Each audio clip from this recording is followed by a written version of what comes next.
Well, behind me is Loop 375, where earlier today, several semi-trucks were lined up trying to cross to the Ysleta-Zaragoza International Bridge. This after protests on the Mexican side were covering and blocking these lanes. However, late last night, protesters reached a deal with the Mexican government. En la mañana empezó inmediatamente a hacerse la... The line started forming immediately because there were so many semi-trucks ready to cross, and the wait times at customs are not how we liked.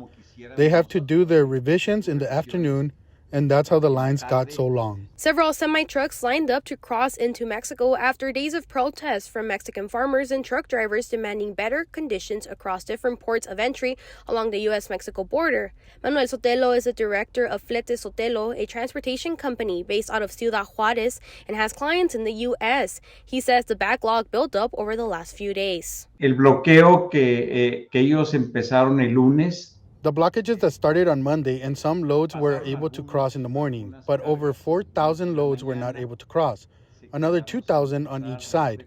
On Tuesday, there was no possibility on Tuesday nor Wednesday to cross anything. Protesters were demanding improvements in highway security, regulation, agriculture, and how water is regulated. Thursday night, protesters struck a deal with the Mexican government after it said it would work to address these concerns.